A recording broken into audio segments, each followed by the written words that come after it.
Hello and welcome to another Spirit of Nature Art video tutorial, and I have had lots of requests to do a video tutorial on how to make my folio journals. You would have seen a lot of the ones that I've done using Stamperia papers, which are absolutely gorgeous, but I wanted to show you something a little different, something you can do just using perhaps what you've already got lying around, scrap pages, or perhaps charity shop books. That's mostly what this is made from, either free books that I've picked up or books that have cost me £1 or £2 along the way. So this is going to be quite a complex make. There's a lot going on, as you can see. So this is going to be spread over a few videos. And today we are going to focus in on this central pages here, the main construction and these central pages. I like to use these file folders as the base for my journals because they're lovely. It's a thick card, the right thickness. They've already got the tabs on. I'm just using my paper trimmer here just to take off that funny little knobbly bit at the bottom. And I've chosen a book here that I picked up in a house clearance for free that I wanted to use as the kind of basis of this book. So I was just seeing roughly what size those pages are. And quite handily it comes to the top of that second tab. So I'm just going to trim, well, I would do if I used my trimmer properly, I'd trim that excess off. So I'm not giving you any measurements because you might be using a book that's a different size. So I'm just using those book pages to kind of mark out the basis of this folio. And I'm going to keep that bit because I'm going to use that for something else. And what I like about these folders is that they come already with this nice handily scored spine area. So I just chose the size of my spine and folded along one of the pre-existing score lines there. Just rounding my corners, I like the edges of mine to be rounded. And I'm just making sure that that fold I've done is completely straight, everything's lined up, because this bit here is the bit that's really does form the whole structure. So you can see that spine there. And now again, I'm not going to give you any measurements, I'm just using my page. This is how I do things. I use the page to decide the size of the front and back cover. And of course I want them to be the same size. So once I've used that page, I measure that and then use my ruler to go back and make sure the other one's going to be the same size as well. So my paper trimmer has a scoring tool on it as well. So the black one is a scoring tool. So I'm going in and scoring along the line that gives me the size for that page to fit in. And then I'm just moving it along a little bit to create another little mini spine so that I can add some bulk in. So you'll see what I mean. See, there we go. So I've got another little mini spine there. I'm going to do exactly the same on the other side. Remember, that's not only the inside pages, that's the front cover and the back cover. We want them to be the same. So we've got little mini spines there on those fold-in sections and the main spine. So you can see how that starts to come together. And now I'm just going through, actually most of these books came free from a house clearance, and I'm just going through and pulling out some other stash as well. What else have I got? Some dictionary pages, some pages from some other old vintage books. So that's from an old map book, those pages there with the butterflies and birds on. And I was quite drawn with these two pages. These were the kind of inside covers of that green book that I showed you at the beginning, and I thought that would make a lovely centre spread.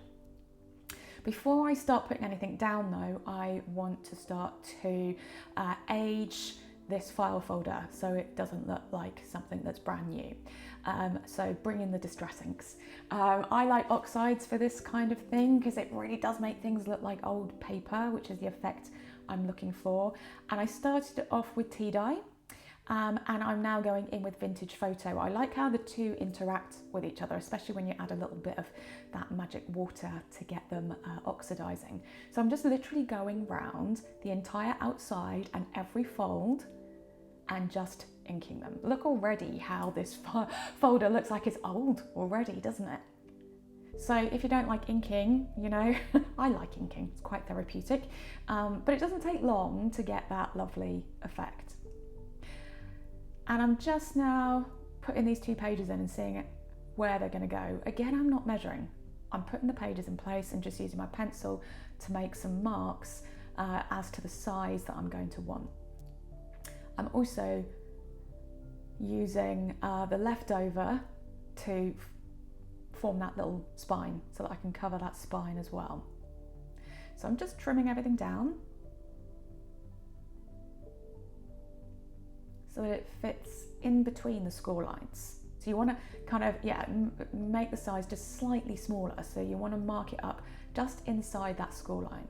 Now these vintage papers can be quite delicate. So where I've got only a teeny tiny bit to cut off like I have here, putting that through the paper trimmer, it's just going to tear.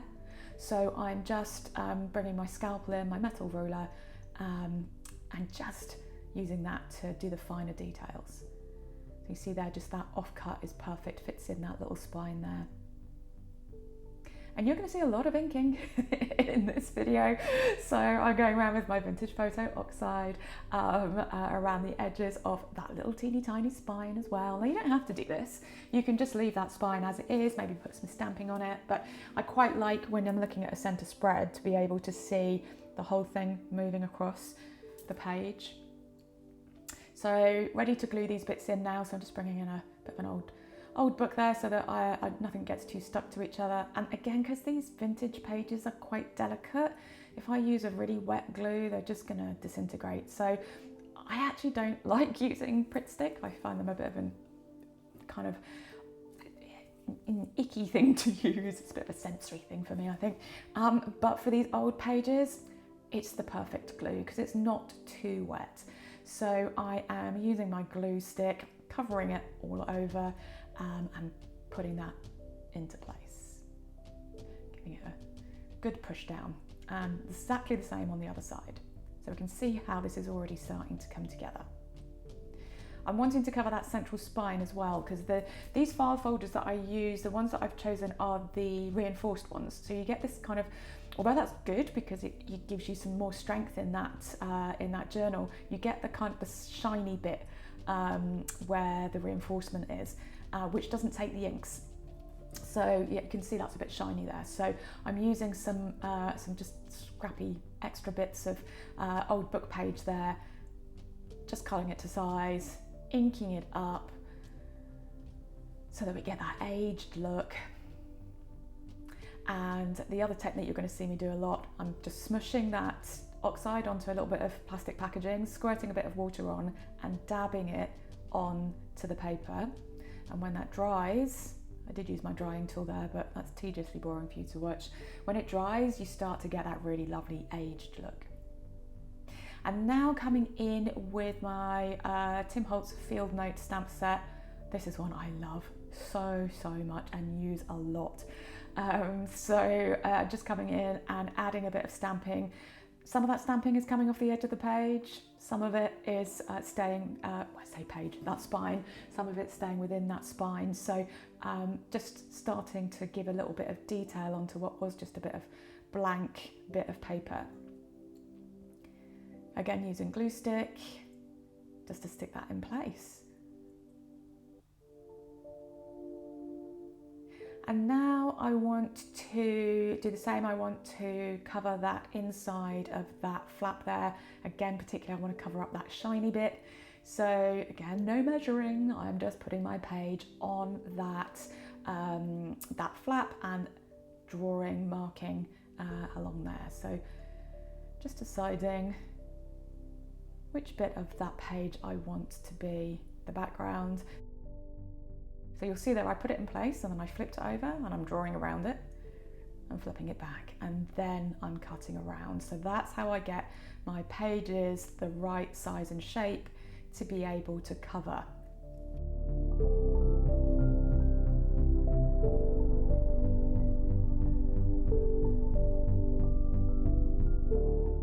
And this technique, here we go again, exactly the same. I'm going to do this on every single piece of paper that goes in this journal because I want it all to feel like it's part of the same thing. So I'm using my tea dye, I'm using my vintage photo, I am edging everything, but also using that tea dye on the actual page as well, just to give it some of that more aged feel. And going in with that wet tea dye that I smushed on that bit of packaging before. I also want to bring in another colour as well to that, so you can see that tea dye starting to give it that aged look, but I also want to bring in a little pop of colour. So this is Bundled Sage, and that's just the distress ink. That's just the one I had to hand rather than the Oxide, but it starts to bring in another kind of little pop of colour to the page. There we go.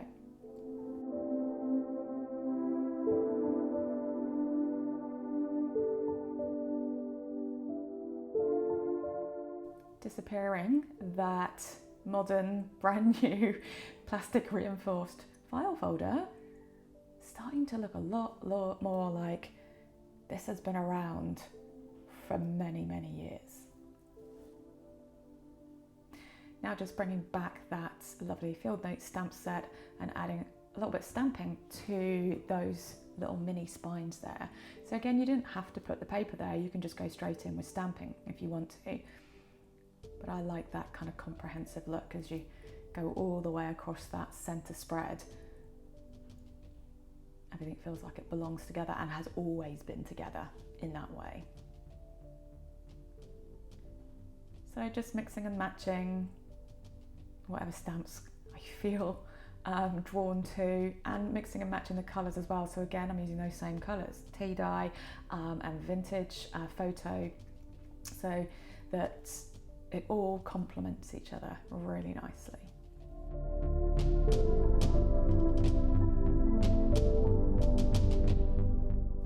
And also the other thing with stamps is using them together. So I use that kind of label stamp there, but I'm also going to use another stamp on top of that to put some content in that label, just like that. So remember, you can either use your stamps either as a whole, half on the page, half off the page, and combine them with other stamps as well. I'm just bringing in one more colour here, which I will use through the project, which is ground espresso. Again, it's that nice aged look that it starts to bring. And now I'm turning my attention to some of the things I want to add in. I want to add some journal pages, a space to journal. I like to have plenty of space in my journal to write. So one of the offcuts from the file folder I am using to create a little notepad.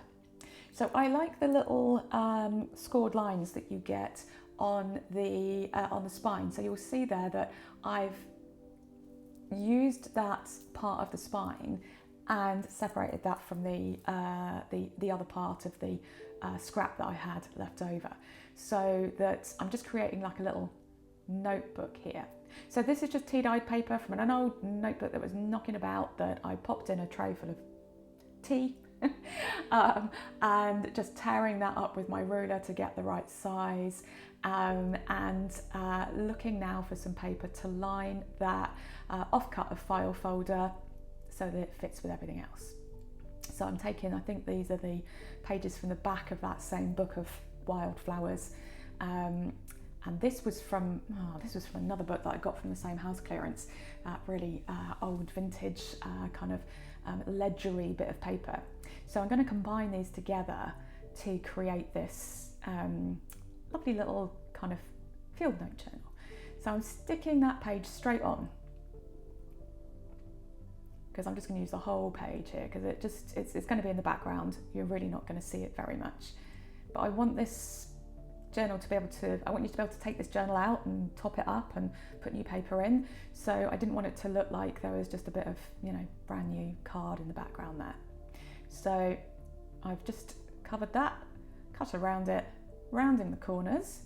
And you can see I already rounded the corners of that spine part that's going to be the flap at the top there.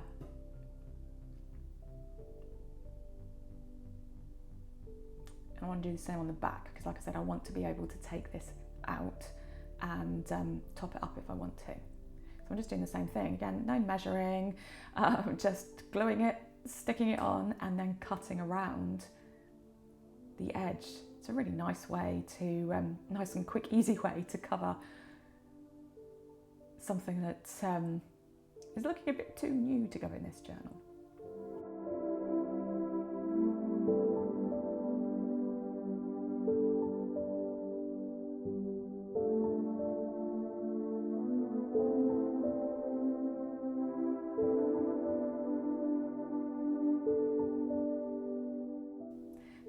I want to cover that little flap at the top because that bit will be visible all the time. So I really like the kind of top of this page. I thought that just really kind of suits this idea of a little journal pad really nicely. So I'm just doing exactly the same thing, gluing it on, and now I'm going to cut around.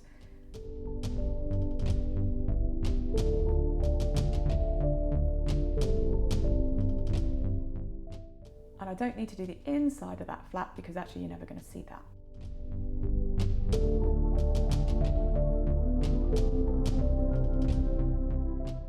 Guess what? Giving it a bit of an ink. I know this is vintage paper already, but I want all of the vintage paper in here to match. Like I said, I want to kind of bring it all together. So if it goes in here, it gets this same treatment.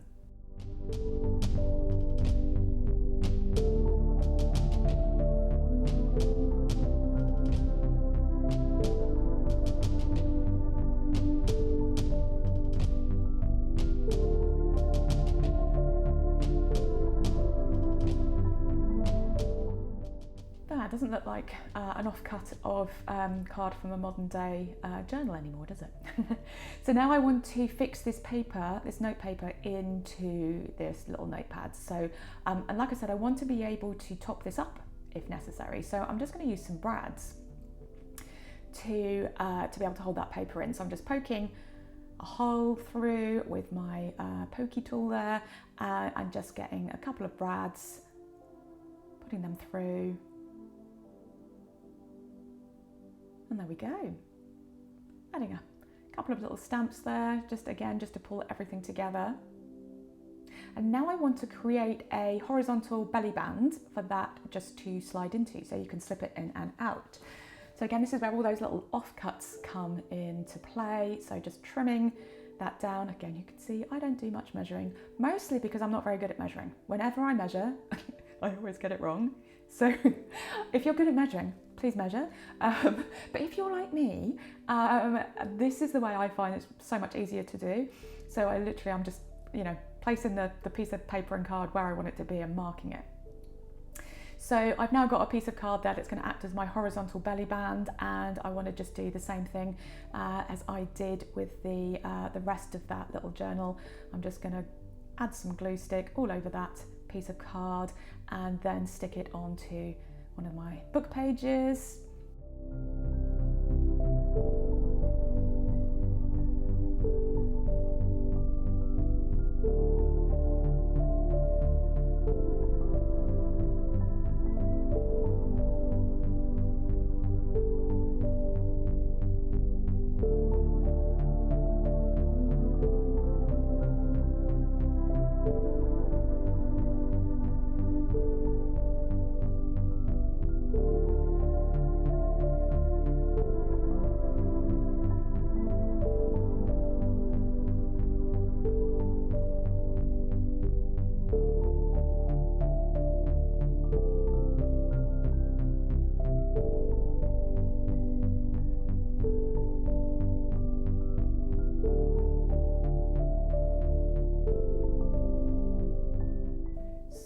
Now I want to put some more brads in just to get it sort of matching with the pad. So I'm just lining up the notepad where it's going to be, poking those holes in, because these brads aren't functional, they are just decorative, so I want them to be seen. So just poking those holes in, putting those brads in. I want to match my brads up.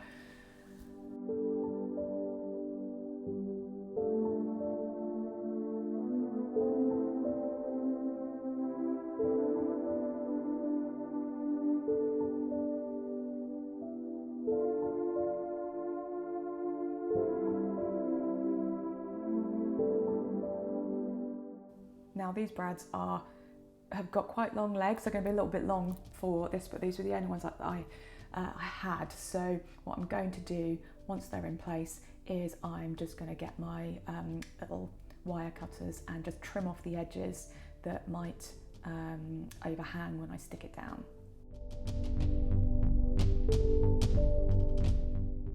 Because I want the brads to be that direction, their legs to be that direction, so they don't interfere with slipping the notepad in and out. So I'm just using my wire cutters just to trim those edges off.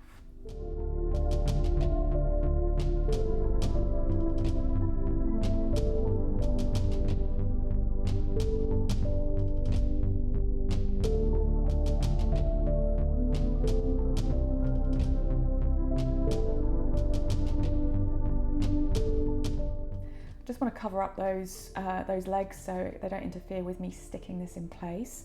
So I'm just using a bit of washi tape there.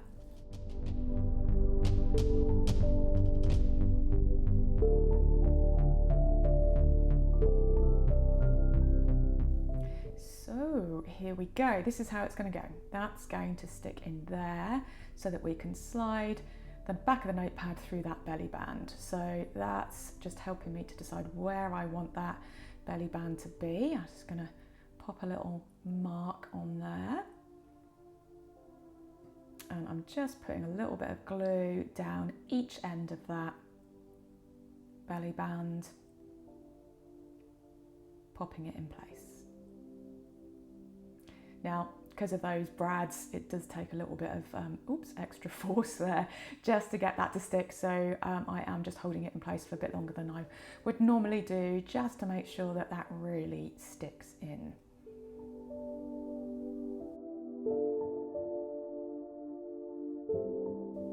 There we go, that is the main construction and central couple of pages completed.